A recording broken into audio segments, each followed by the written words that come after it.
Pada akhir abad ke-16, bangsa Belanda mulai mencari jalan ke Asia untuk berdagang rempah-rempah. Pada tahun 1596, armada Belanda yang dipimpin oleh Cornelis de Houtman tiba di Banten, Jawa, menandai awal kedatangan mereka di Indonesia.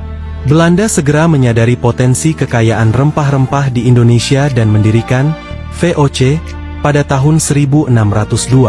VOC menjadi kekuatan dominan di perdagangan rempah-rempah dan mendirikan pos-pos perdagangan di berbagai pulau. Pada tahun 1619, VOC berhasil menguasai Batavia, yang kemudian Batavia menjadi pusat pemerintahan dan perdagangan Belanda di Asia. Pengaruh Belanda semakin meluas melalui perang dan perjanjian. Kekuasaan mereka berlangsung lebih dari 3 abad, hingga akhirnya berakhir pada masa Perang Dunia Kedua. Meski VOC terlihat tak terkalahkan, perusahaan ini menyimpan banyak masalah internal yang akhirnya jadi penyebab kehancurannya. Masalah pertama adalah korupsi. Para pejabat VOC di Nusantara banyak yang korup dan memanfaatkan posisi mereka untuk kepentingan pribadi. Mereka menyelewengkan uang perusahaan, meminta upeti dari para penguasa lokal, dan memperkaya diri sendiri. Akibatnya, keuangan VOC berantakan dan rugi besar. Selain korupsi, VOC juga menghadapi persaingan dari Inggris dan Prancis. Mereka harus mengeluarkan biaya besar untuk membiayai perang dan mempertahankan benteng mereka. Akibatnya, VOC punya beban utang yang luar biasa besar, bahkan jauh lebih besar dari kekayaan yang mereka dapat.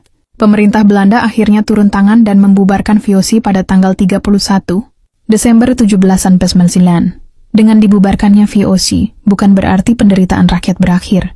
Justru, pemerintah Belanda mengambil alih seluruh aset dan wilayah VOC, dan langsung membentuk pemerintahan baru, Hindia Belanda. Kebijakan tanam paksa atau kulturstelsel diterapkan oleh pemerintah kolonial Belanda di Indonesia pada tahun 1830. Sistem ini diperkenalkan oleh Gubernur Jenderal Johannes van den Bosch sebagai cara untuk meningkatkan pendapatan kolonial. Dalam sistem ini, petani pribumi diwajibkan menanam tanaman ekspor seperti kopi, gula, nila, dan teh di sebagian tanah mereka. Hasil panen kemudian diserahkan kepada pemerintah kolonial Belanda sebagai bentuk pajak. Kebijakan ini menyebabkan banyak petani yang kehilangan tanah dan mengalami kelaparan akibat penurunan produksi pangan. Sistem ini sangat menguntungkan Belanda tetapi sangat merugikan rakyat pribumi. Tekanan internasional dan laporan buruk tentang kondisi rakyat Indonesia akhirnya membuat Belanda mengakhiri sistem tanam paksa pada tahun 1870. Namun, dampak negatifnya masih dirasakan oleh rakyat Indonesia hingga bertahun-tahun kemudian.